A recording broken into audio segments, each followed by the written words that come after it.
Welcome to Body Buddies, home of the Power Foods lifestyle. Take it one meal, one workout, one day at a time. And now, here's the founder of Body Buddies, Kristy Jo. Hi, Body Buddies. I'm Kristy Jo, and I'm so excited that you joined us today.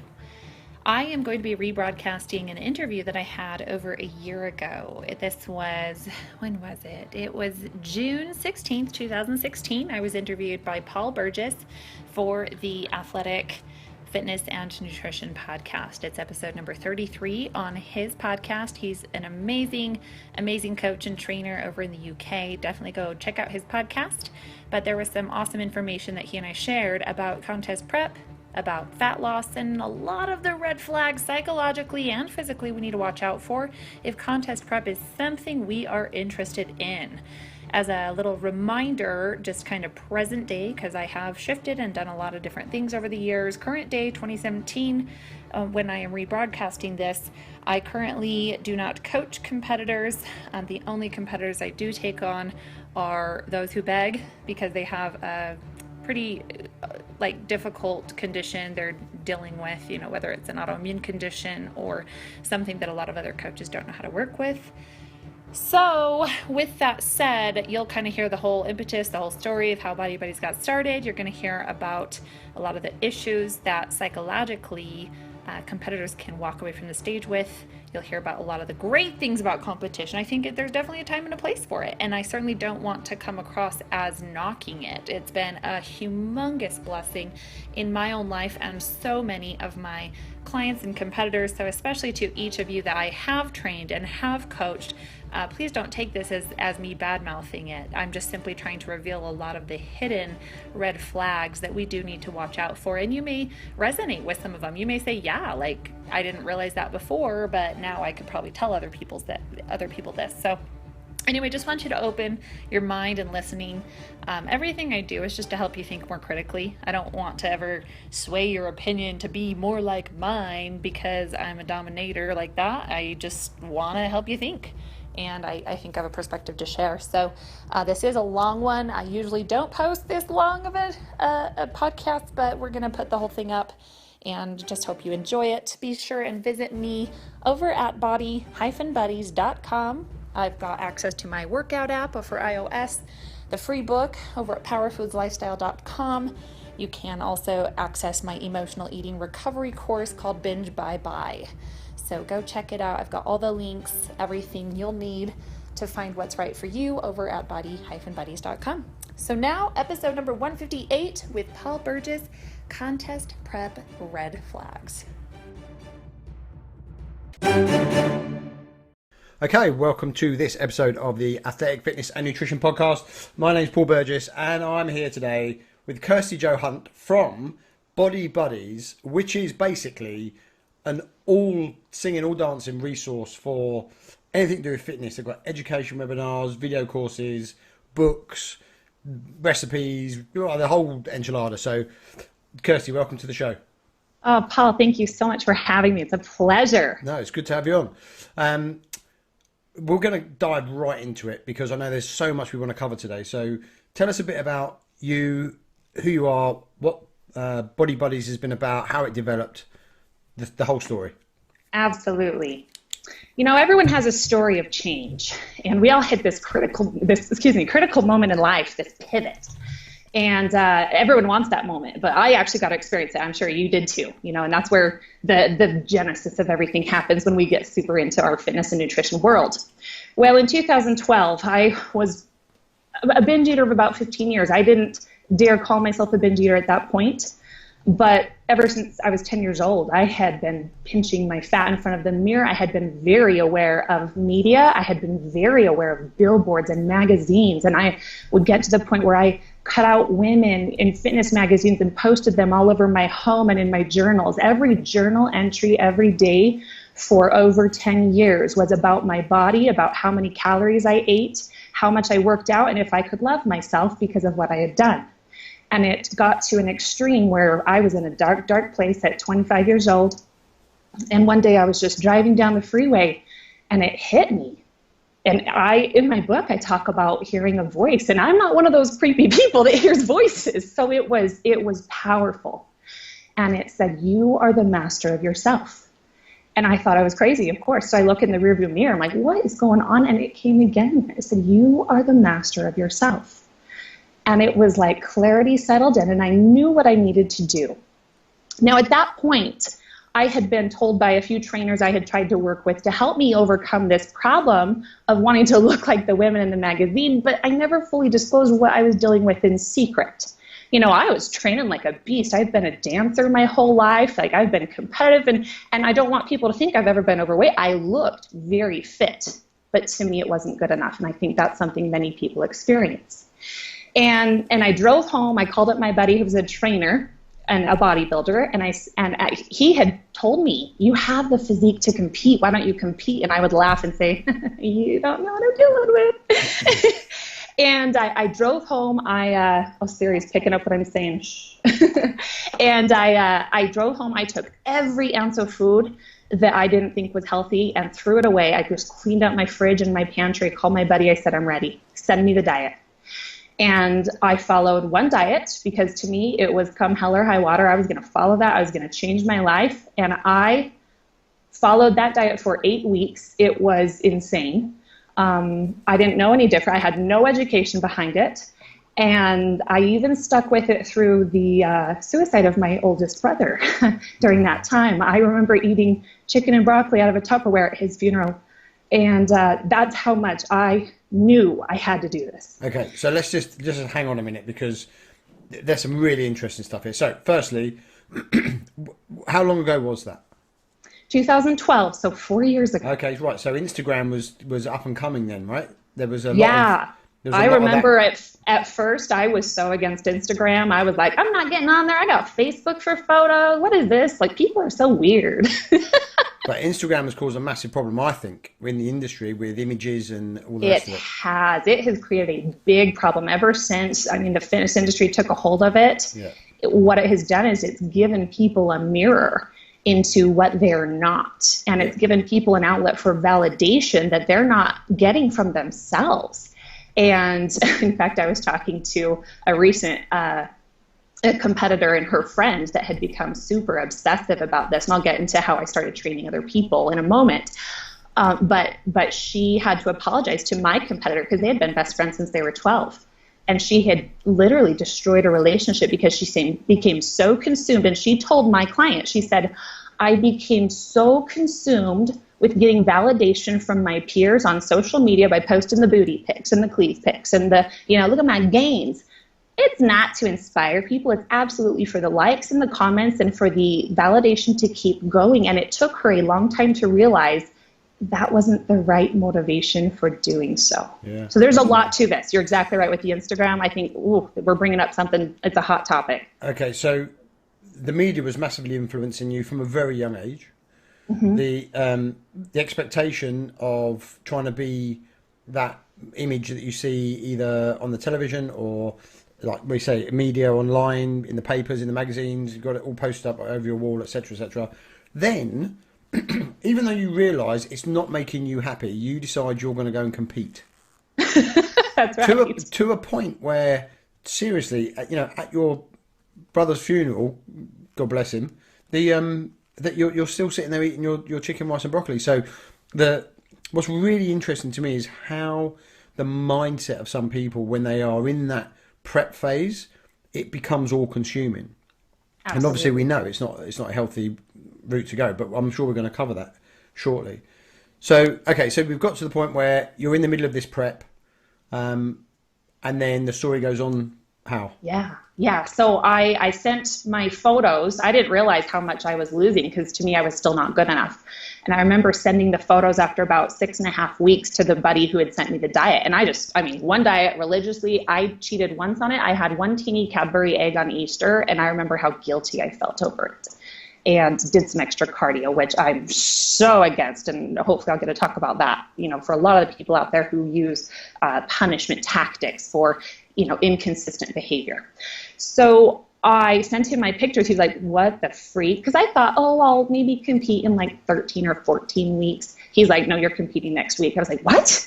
I had no idea what I looked like because I was so consumed in my mind with what I used to look like. I was still the, soft. That's the word we use, right? I was still soft, but I didn't have that trait at the time. At the time, I would have called myself fat because I didn't know this new verbiage of soft, lean, hard, tight, things like that. So I competed and I did well, and I got into the cycle of competing. And I competed 3 times that summer. I did really well, but I was still pretty scrawny. I didn't have enough muscular build. I'm a natural athlete. I had no training on, strategic bulking and training. And so I stuck to this one diet until 4 months after following it, I went in for my annual physical. And my doctor basically said, your liver is almost shot. Yeah. Your enzymes are out of control. You better change this. And I told her, well, no, I'm like bodybuilding. I'm like one of those people now. I was so proud of it. She said, you're not going to be proud of it when your liver's gone and you have to, and I can't even remember what exactly she said was going to be the issue, but I knew that it was time to change. And so at the time I started a Facebook page, and because I was getting accused of being super narcissistic and self-consumed, which I couldn't see it. I couldn't see it at all. I was so consumed. So I thought, no, you have no idea what I've overcome, because I finally was able to stick to discipline and not sabotage myself, but it had swung to the other extreme, which is what we see in the industry. Yeah. And so I started a Facebook page, called it Body Buddies, because I thought the name sounded cute. Didn't think it would grow or anything. I just thought, oh, this is how people will know I'm like, not just about myself. I'll try and help people too. And then I started experimenting with food, and I had to introduce one new food a week. It was terrifying because I had followed this one plan for 4 months.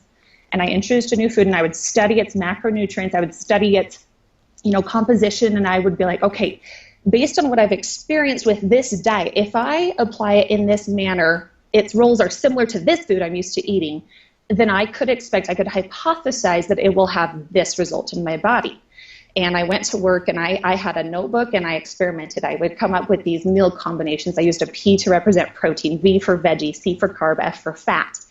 And they all represent a particular range of grams of that food. And then I would introduce a new food with that particular role or category. Was it a fat? Was it a carb? Was it a protein? So I came up with this strategy where I had PVC meals or PVF meals, and I could play around with the number of PVC to PVF. And I started to gain this power that I could manipulate my body. And I could stick to a strategy with a list of foods to swap in and out.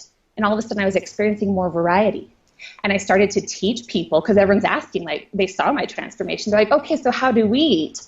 Well, the naive Kristy Jo I was at the time taught them initially the 25 foods lifestyle, basically the diet I had been on, and quickly learned nobody could do it.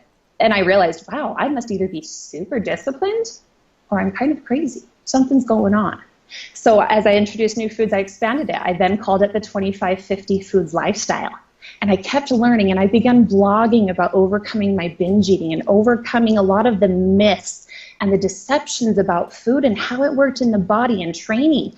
All of this new science that I was so thoroughly researching that I had never been taught. I didn't know how to find it before until I was actually applying it, and it was making sense. So I started to become this facilitator, this conduit through which I would research, and then I would turn around and share what I was learning. And it just hit like wildfire. People are like, wow, this is amazing. So my blog started to take off.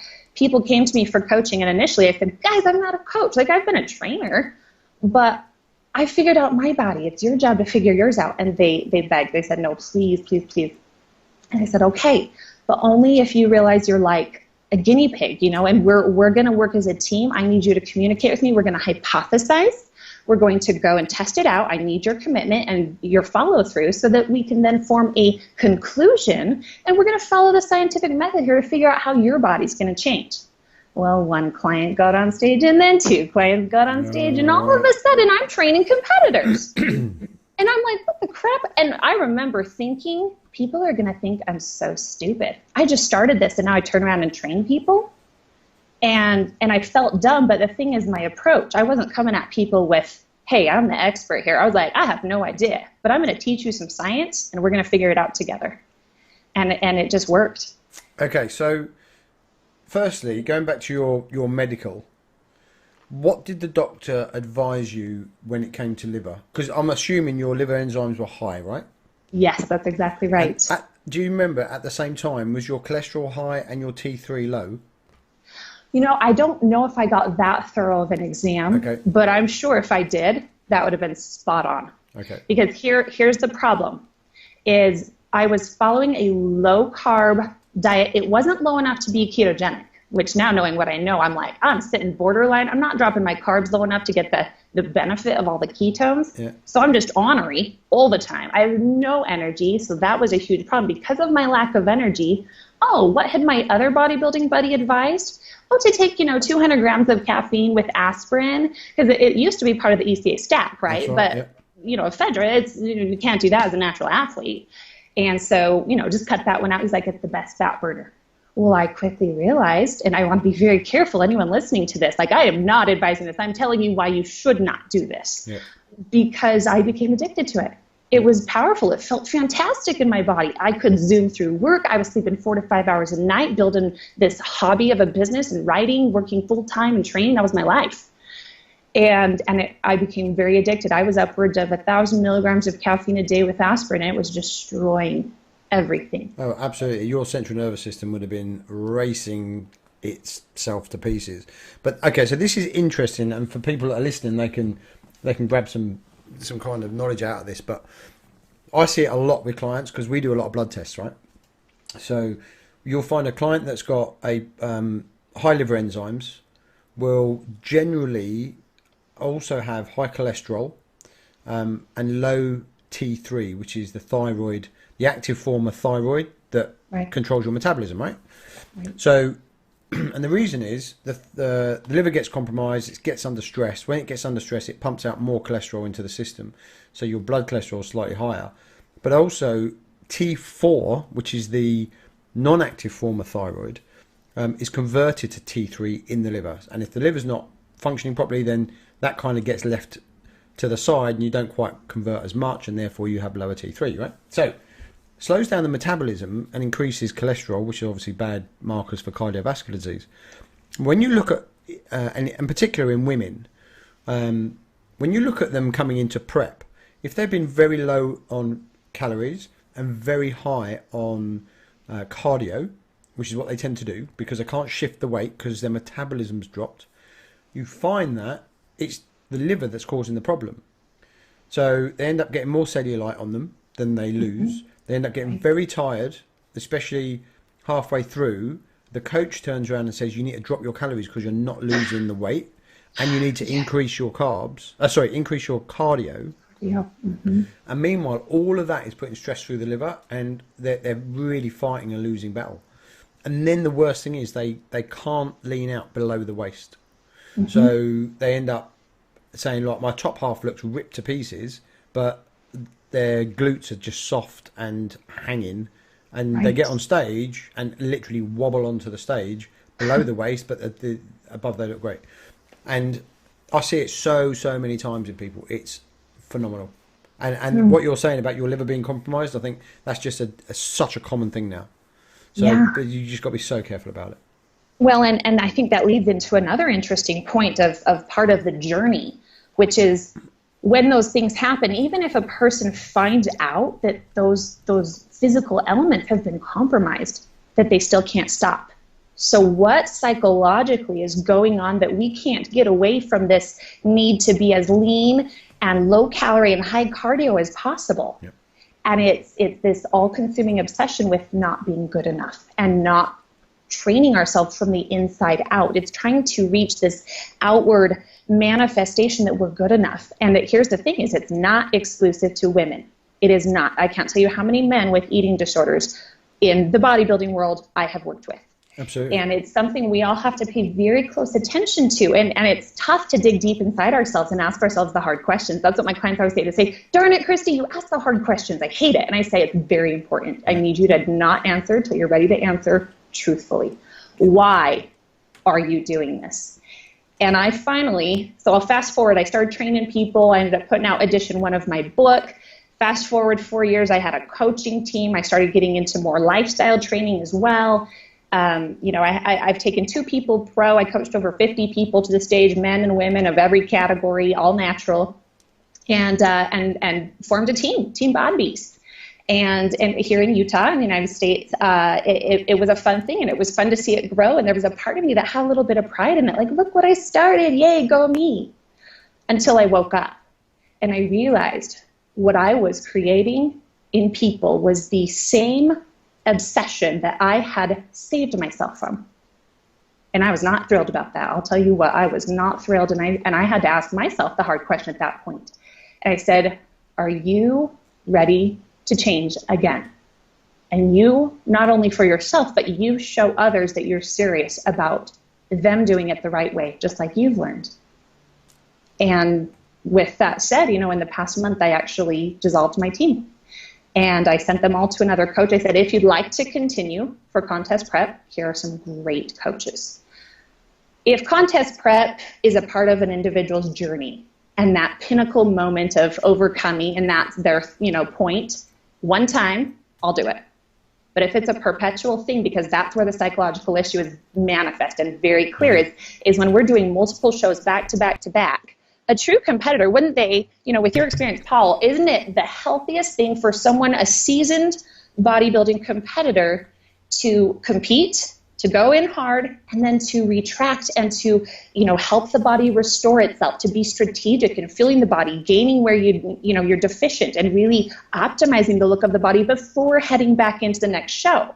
It is, but here's the problem. If you are successful at your regionals and you qualify for your finals, they tend to be relatively close together. So right. You can, like for example, I've had a competitor that 3.5 weeks ago came first in his qualifier for the British finals, and his finals are now in 3 days' time. So 4 weeks basically from his last show to this one. So he will go and compete again. So we've had to keep him in condition throughout that time. And to be fair, we've improved the condition a bit. But this is the problem, as you've just highlighted, it's not healthy. You cannot be 3% body fat and think you are going to be a healthy person. So when they're walking around looking a certain way, that's got nothing to do with how they feel inside. And when a competitor comes to me, I always say to them, firstly, I think you're absolutely crazy. It's the most stupid thing you can possibly do. And then they look at you, but I know, but you've coached all these people to win these things and blah, blah, blah, blah. And that's fine. But the more, I actively try and put people off doing it. Yes. And a lot of them now, I think, and I've mentioned this before, the problem is things like Instagram, Twitter, Facebook, and also the amount of federations, I don't know about in the US, but in the UK, the amount of federations that are starting up, which are putting on shows. So what's happening is people are going into a gym, they're seeing their friends or other people in the gym competing, and they're going, well, if they can do it, surely I can do it. What's the problem? And they'll find a coach that will charge them very little money, literally £20 or whatever that, $30 a week or something like that, to get them into shape. They'll throw them a standard kind of approach, diet wise and training wise. And then when they come up against obstacles because they don't know about that person's metabolism or their history or some underlying problems that they've got or some food intolerances or whatever else they've got going on, all they do is they just bang harder on that same drum. So they'll say, well, that means you've got to do less calories and more cardio. That's the only answer to it. And then they drive these people into the ground. So, for example, 5 years ago, if I went to a comp, there'd be maybe 50 competitors there. And then the last one I went to, there's 320. And it's like, where are all these people coming from all of a sudden?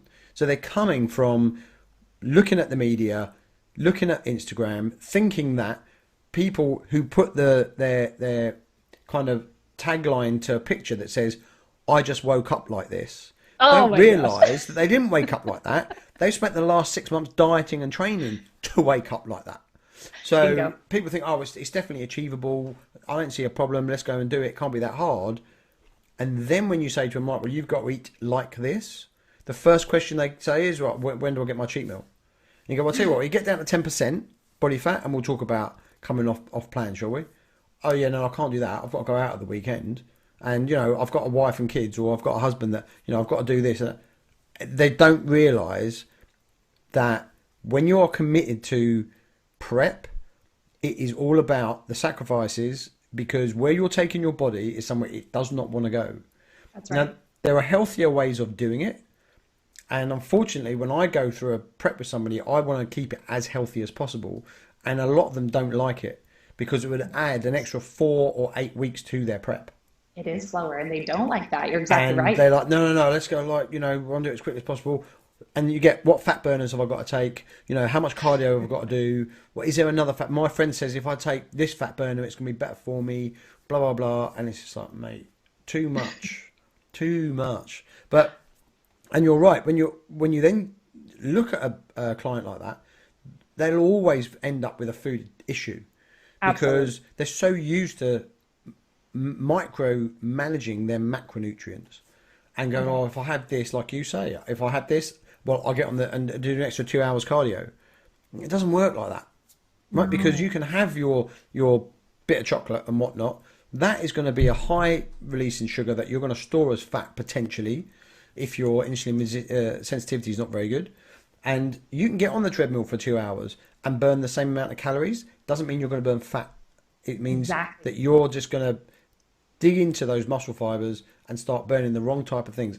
If you're even able to release fat into your system to burn, because you're on so low calories that your body's just going to hold on to it.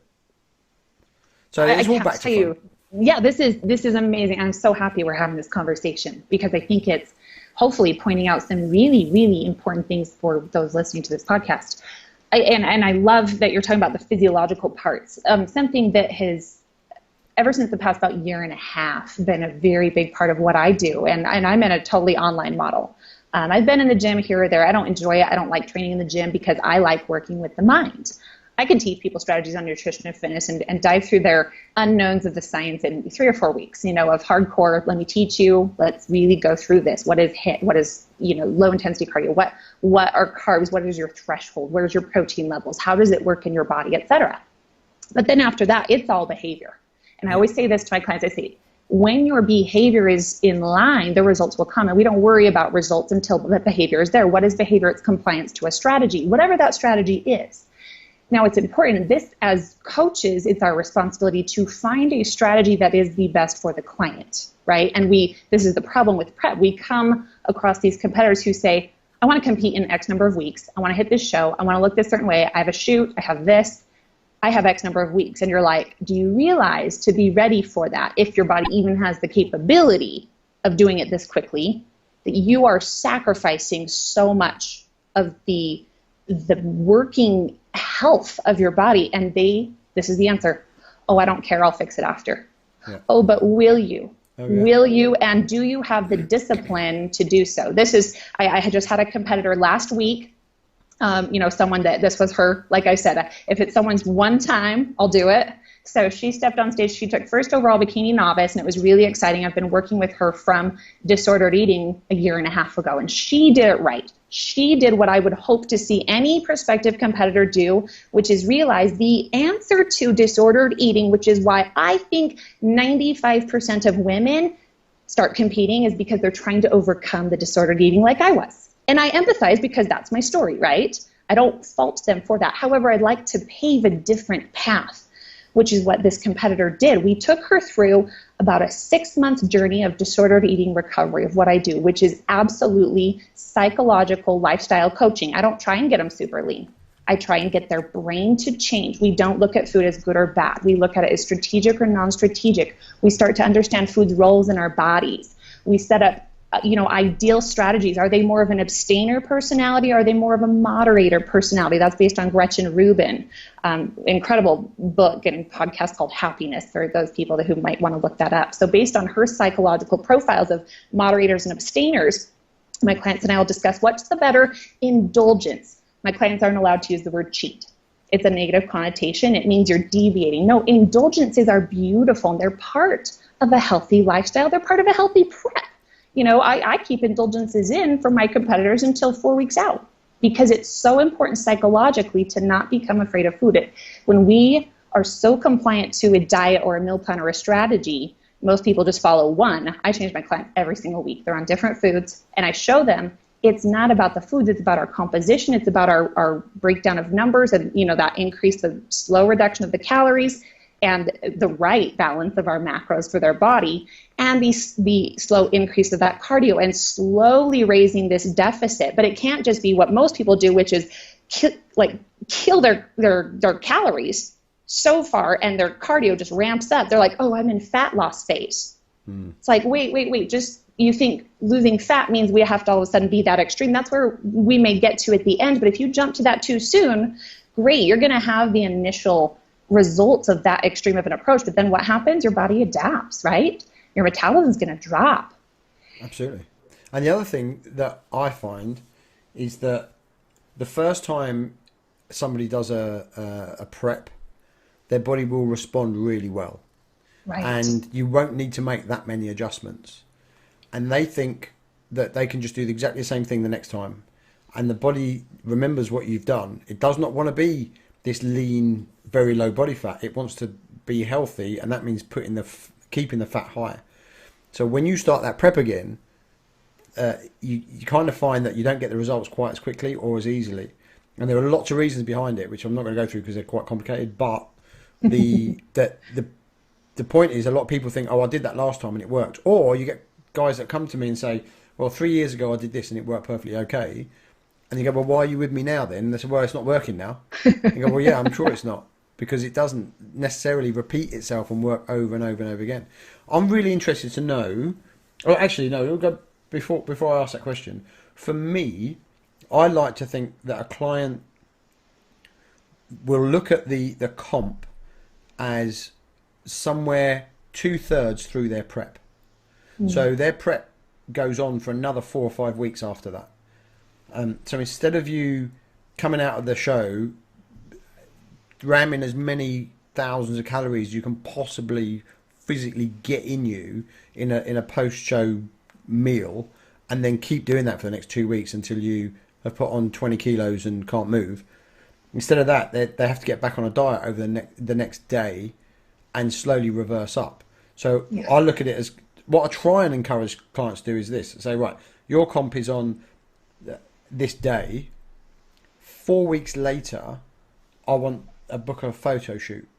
Mm-hmm. So what we're going to do is we're going to ramp up our calories up to that shoot so that we get your ghrelin and leptin levels in a decent place, rather than it starving, making you eat till you burst and you still don't feel full.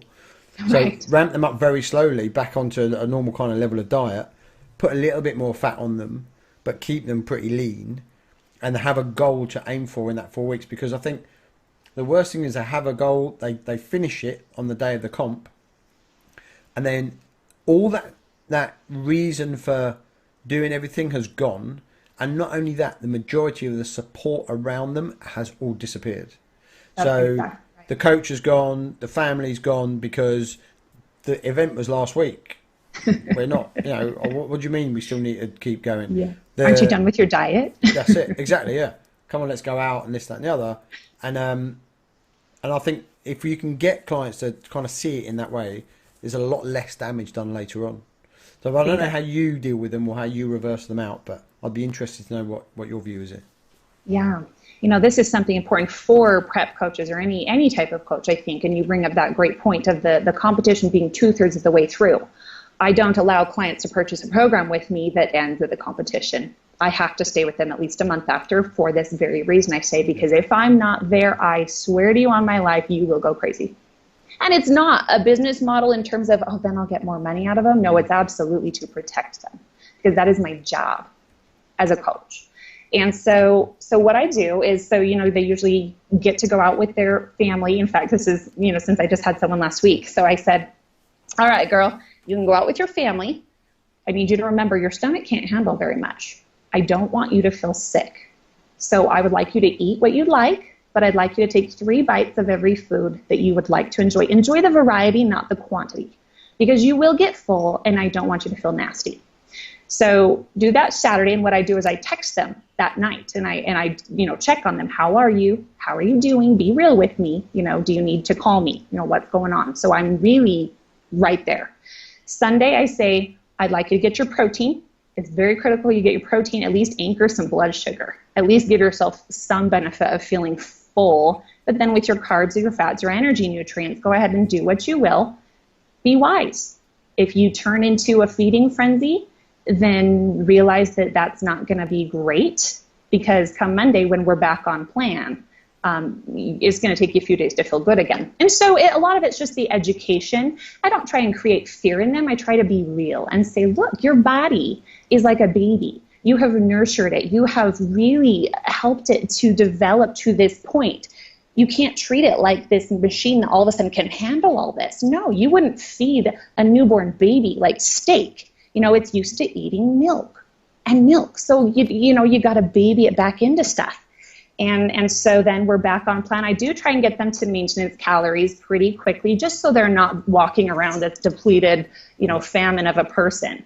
However, important to note is usually we do see that metabolic decrease during the phase of the prep, depending on how long it was. And so maintenance calories are probably not quite as high as they started out. And that's an interesting thing. And so after 3 or 4 days, we discuss number one, compliance, because you could have the perfect strategy in terms of, okay, these are your numbers I need you to hit. If the person's not complying on a psychological basis, that's where the issue lies. And so that's the biggest point, is it's all in the way we prep.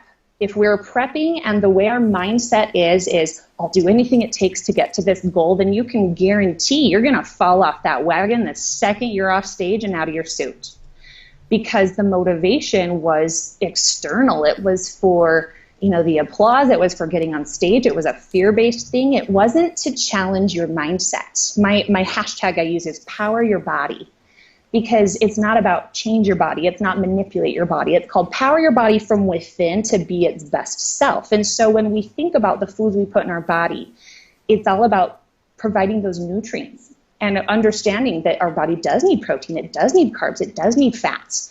And that we don't create fear around foods. And what I see in other prep people is, sorry, my home phone's going off. Sorry about that. That's right. What we see is they get so consumed in this one diet that anything other than that prep diet is terrifying to them, because they associate that diet with that body. And so then they eat another way for a time. They see the results because they don't have the training. They blow up a little bit. And that's just, even one day of eating. Don't get on the scale, people. If you're going to overconsume after that form of depletion, that's the stupidest thing you can do. You hold 4 grams of water, per gram of glycogen. So just your water weight is going to go. And so it's stupid psychologically to step on a scale. And yes, I said the word stupid, because what do? Many people step on a scale in order to psychologically manipulate themselves into, oh, you better get back on your diet. It's punishment. It doesn't come from a positive place. It's all negative reinforcement, rather than how do I feel? Stay away from the scale. I really hate the scale. I use photos with my clients, and I have them weigh maybe once every 2 months and say, let's just, for the sake of knowing where you're at. Because I say, you're not standing on stage with a card in front of you saying, hey, I weigh this much, and this is my body fat percentage. I hate body fat percentage tests. I say, how does your body look? That's it. That's all I care about. Well, the body fat percentage is pretty relevant anyway, because they're not really accurate unless you they're get a not, are DEXA they? scan or something like that. So yes, you can use the same measurement every week or the same device every week, and you might get some consistency in it. But I think you're absolutely right. The whole of the prep tends to become very negative. It's all about, I can't eat this, or I've eaten too much, or I need to do more cardio, or I've had that so I feel guilty. There's no positive about it. So you go through the whole process, and well, where's the value? And then you get on stage and maybe you win a trophy and they go, that's great. There's no money in it. You need to... You've seen so much. You need to commit 100% of your time, effort, thoughts, and potentially a hell load of money to this pursuit, and all you get is a plastic cup at the end, or some sort of metal cup at the end of it with an inscription on the bottom, and some pictures that you will show, for the next 20 years as to how you once looked. But That's right. it just baffles me how people put so much time and effort into something that gives them so little reward, genuine reward. Whereas if you put that much commitment into like a business venture, for example, or Right. a family, or into, improving yourself from a personal development point of view, imagine what you could achieve. Oh, I love that. Yeah, it And- seems that they don't want to because I don't know, it's just not attractive to them. I don't know. Right, it's that validation. I want to bring up an interesting point because the same competitor who did really well, there's another show this coming Saturday, a week from this Saturday. So 2 weeks it would have been. And, she did well and she got so much social attention, right? Friends, family, everybody. And it was cute to see her like, oh my gosh, everyone's so like excited for me. And she's like, I'm going to do the show in 2 weeks. She wasn't originally planning on it. I'm going to do the show in 2 weeks, and I was like, okay, if you are doing it for you, and not for these people or the applause or anything else. Well, so she gets 3 days into the prep, and then I get this text yesterday, and I pumped my fist in the air. This is the type of text I like to get from competitors. Kristy, I know this is crazy that my mind could change in a matter of hours, and I'm so sorry, but I'm not going to be doing that show. I wouldn't be doing it for the right reasons. I have been feeling pressured to do it, and when it comes down to it, I kind of don't even want to do it bad enough to work for it.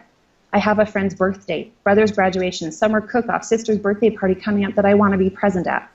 I've also been scheduled to observe surgery starting together through next week, and I don't want to miss it. That's what she does for work. I've missed working full-time because of my prep. She went down to part-time because she couldn't even do the full-time hours. Wow. That's how much it impacted her prep. I want the gym to be fun, not a place to prove myself to other people. My husband needs some attention too. So after this hoopla of reasons, I feel really good about not doing the show. And I just responded, I am so proud of you. Yeah, and brilliant. That's it. It's being real with yourself and saying, why am I doing this for the sake of, are you going to feel less of a person if, heaven forbid, you're a little bit softer than, being able to pinch the teeniest amount of skin? Yeah. I currently, like the last time I competed was November 2014, and I just decided that was it. I'm done. And, oh my goodness, that was total lie. I did compete October 2015, and my heart wasn't in it. And that's when it hit me, because I was like, I am doing this absolutely for, I thought at the time I had to represent my team. I thought I had to represent this discipline that I'm teaching people how to do. And I was like, I freaking hate this. Like, this is stupid. And that's when it started to really change for me. And do you know what's also interesting that I find, and I get this from people who to come to me who say they want to prep, and then we realise actually they don't want to prep at all. Right. Is they say, I only get in good shape if there's a competition coming up. So you question it and you say, well, why is that? If that's what if you have to put yourself under that much pressure to get your body to a place that you like the look of it, and there's no relevance to health whatsoever, then we've got to look at your understanding of a long, healthy life and what you're doing to it. Because I genuinely know more than 20 people, I would have thought, if even more than that probably, that have come to me and said, well, the only time I can get disciplined is if there's a comp involved. Right. And I can't do it unless I've got that goal, if you like. But that is so destructive, because what are you going to do? Compete the rest of your life? And I know some people do. There are over 40s and 50s and 60s and all that kind of stuff. Great. But if that's, especially from a female perspective, and the people I'm actually thinking of are male, but from a female perspective, if you're going to have children and a marriage and a career and so on and so forth, you know what, competing isn't really going to fit in that lifestyle that well. People are going to get really fed up with you not being able to do this or that, or being so obsessive, and that obsessiveness goes into all other parts of their life. It does. So it's anyway, it's just it's a horrible thing. Having said that, both me and you charge people money for it, right? We make That's right. a small part of our living from it. So it's a very small part for me, but we still do that. So there is definitely a market for it, and we serve that market. But it's so common for people to go to a coach and then say, right, yeah, we can do this, and you get very little support and very little understanding as to why you're doing it and how it's supposed to be done properly, and that I think causes the problems long term. That's right. And I just want to put out a suggestion for anybody who's listening to this and perhaps resonating with some of the things we're discussing and is like, oh my gosh, like I'm looking deep inside now and saying, whoa. And what I have found when we are so externally focused for that validation and needing the approval of others and that social media attention, what is lacking in my experience, I'm a very faith-driven person. I'm a Mormon, member of the Church of Jesus Christ of Latter-day Saints. And I have found that when we are lacking that faith, now you can have faith in anything. I'm not promoting a particular religion over another or a belief, but something to which we are spiritually inclined and finding that personal worth from, when that is deficient in our lives, that's when I see the result in the external raising of the need for external validation. And so for people who are finding this, this feeling of, my gosh, this is me, like they're describing me, I would say you need to figure out whatever your faith is, or if you don't have one, you need to find something that resonates with you and put some effort into that. How can you build yourself from the inside out? Who are you? If you stripped away all your material possessions, all of the things you're known for, any credentials you have, any education you have, if you strip it all away, who are you inside? When we can figure that out and we start fueling our body and whatever our belief is about how we got our body and why we have our body, and viewing it at least with some respect and saying, look, like this is a physical object. Obviously it can die. Obviously it can get diseased. Obviously it can have all kinds of problems. That we don't have this elitist mindset of I can do whatever I want to it, but we come at it from a place of, my gosh, I'm so grateful. And I'm going to learn how it functions and I'm going to respect it. And it's a totally different motivational point. And it's beautiful when we can transition to that point. You could still be following the exact same nutritional strategy. And my gosh, I'm not against leaning out for people who want to. Absolutely. I say be your best self, but do it the right way and do it in a maintainable, sustainable way, which we pointed out some of the things that aren't sustainable due to the compromise on the body. Yeah. You know what? There's a great saying that says, so if you're focusing on doing it for other people and looking a certain way because externally you feel as though that validates you, the people that care about how you look don't matter. Right. And the people that matter don't care. That is beautiful. That's so right. And they don't care what you look like. And they're the people that matter. The people that are bothered about what you look like, they don't care about you at all. They don't matter in the slightest, okay? So it's really important for people to get that grip. Now, it doesn't mean you should not compete, like you say. If you want to lean out, then great. But it will make your life so much easier if you do it for the right reasons, for absolutely sure. Absolutely. So I want to talk a little bit about your approach to the nutritional side, the diet side, after you've got them, to decide, right, okay, I do want to do it, and I'm going to do it for the right reasons. What's your then the mechanics of it? How do you set someone's diet up, monitor it, that kind of thing? Great. So I have 3 phases that I'll work them through. First phase is to figure out what they're eating now and to find an appropriate level of eating. Usually it's carb-based. Most people hopefully are eating some carbs unless they figured out that a ketogenic lifestyle is better for them, which in that case, that's fantastic. But most people are going to come from a carbs eating background. And so we find a level of carbs that is probably less than they're eating and just in the compliance to an actual carb number. I see a person's protein level. Once I set it, it doesn't change throughout the entire prep. That's solid. That's there. For me, I teach them it's a P, P representing their portion of protein at every meal. Every 3 hours, I want them to eat protein. And I tell them, don't freak out if you're not 3 hours on the dot. My gosh, don't be weird. But, shoot for it. And so then the next thing, obviously, is to set the carbohydrate threshold, because that is going to help their body begin to respond, controlling the amount of sugar coming into their body, helping to control that insulin, and timing it to be supporting the workout, getting it away from more of the sedentary parts of their day. And so then the fats come in to support the number of calories we need to meet to have them in approximately an 800 to 1200 calorie deficit. Now that's counting the amount of cardio I have. I try not to push a client's caloric deficit more than 1200. That's where I have found the metabolism to be compromised in the long run. So 800 to 1200 could result in anywhere from 1 to 3 pound drop per week. And I've seen it be a very healthy way. So we push the carb approach as much as we can, probably chopping off 10 to 15 grams of carbs per week or per 2 weeks. Depends on how long they'll allow me to work with them, and how quickly we need to go. When you set the calorie number to start with, what sort of multiplier do you use? Do you go something like 15 calories per pound of body weight, or do you have a formula you use? I do, and it's all, my brother is an Excel genius, Right. and I came up with a formula that I use with my clients. And so I figure out how many calories they are currently eating, which I can only assess through give me at least 1 day of a food log, a typical food log, without BSing me. I don't care what you were eating before. Let's be real about what your body's used to.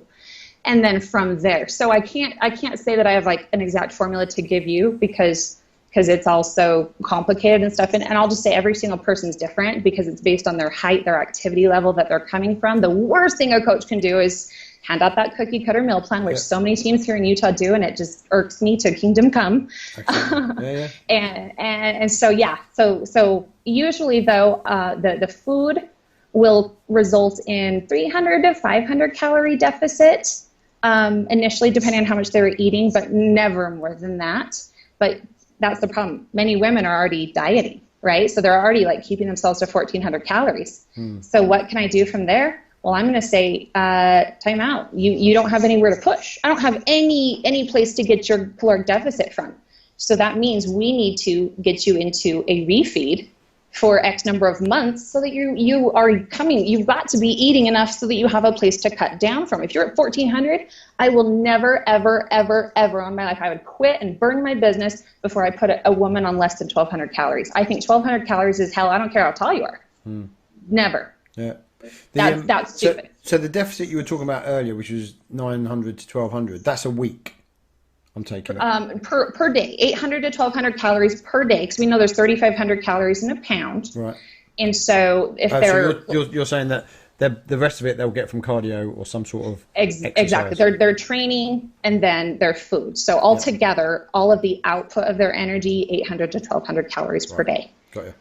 And so that's where we start. And we drop those carbs as low as we can. For females, I found that the cutoff threshold for their honoriness to be around 100 grams per day. I call it my no-go zone. 60 to 100 grams of carbs. I don't believe in that zone for women. It's not low enough to put them in ketosis, but it's low enough that they're not getting full brain function. So they're going to be a witch. Yeah, there's no benefit at all. There's no benefit. So if we hit that cliff, I tell them it's time to jump off the cliff, then the next level is carb cycling, where we're going to actually benefit from a low carb and then refueling those glycogen stores, or at least getting some form of a spike depending on their carbohydrate threshold and what their body can handle. And when we maximize what we can do, I usually start one on a 2-to-1 carb cycle, 2 days dropped carbs, 1 day carb up. And I have 2 styles of a carb up. One could be carbs all throughout the day. But depending on a lot of people psychologically that throws them and they can't stick with it. They trick themselves into thinking, oh, it's a freebie day because it's my carb day. No. You have a certain threshold I need you to hit. It's usually 2.5 times the amount of carbs I had you on your drop carb day. You can't handle more than that. Actually, I had a woman that we couldn't push her more than 2 times the dropped carb. And so anyway, we have to, if I see that the compliance isn't there, then it turns into a refeed carb meal where that number of carbs follows a depletion workout with their protein source on the carb up day, but it's actually just a refeed meal of carbohydrates. So, I kind of adapt that according to their psychological profile. So I work them from a 2-to-1, then a 3-to-1 when they can handle it, then a 4-to-1. Now 4-to-1, they're going to start walking around like a total no energy because they're on 4 days of drop carb. But again, they're not in that state long enough to enter ketosis and gain that energy. And so when they start manifesting that low energy and that I can't do it and I'm dragging, that's when I say it's time to go into ketosis. It is very interesting. And, Paul, what I think is really cool, and hopefully our listeners are learning from this, is that, okay, if we have a desire to experiment and to learn, like that's fun and that's great, but let's, number one, educate yourself. How do these properties work in your body? Or how do we think they're going to come to be? So we hypothesize. We definitely go through the scientific method. We hypothesize, we be compliant, we make sure we follow through to the T of what we've planned, and then we come away with a result, and we learn from that.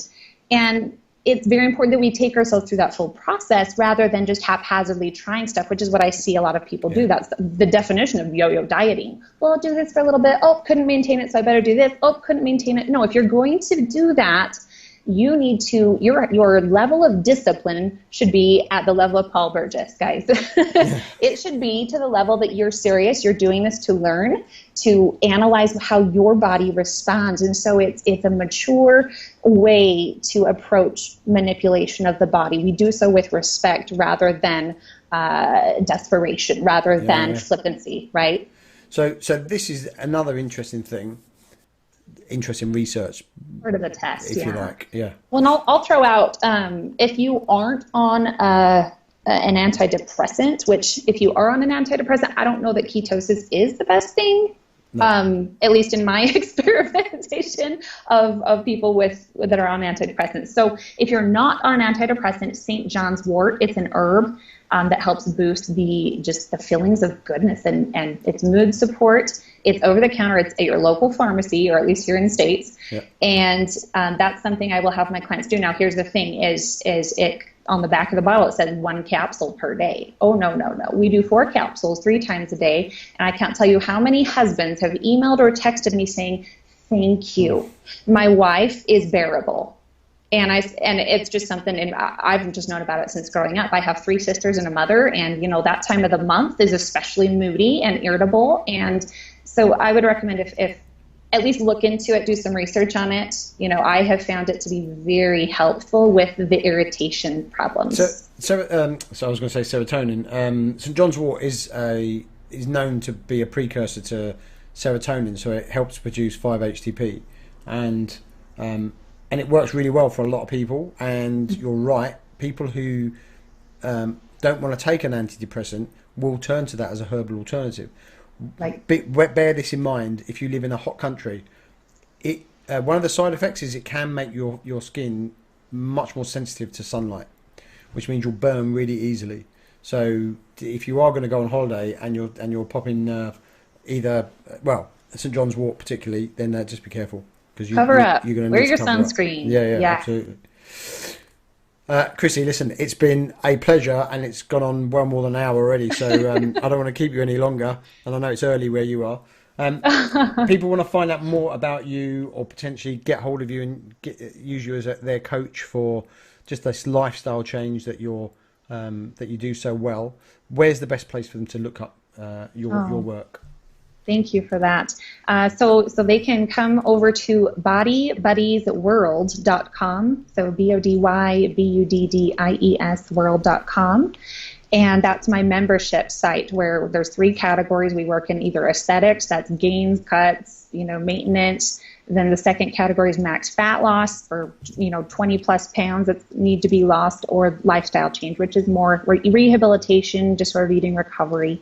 I'm on Facebook under Body Buddies. I'm on Instagram at BodBuds, BODBUDS, and my podcast is called Body Buddies. So all of those resources are fun. I'm online all the time, and it's a great way to reach out and connect with people all over. Brilliant. And if you go to Body Buddies World, you can get all the links to the social media as well from there, can't you? Correct. If I remember rightly. And also there are books that you've written that are out.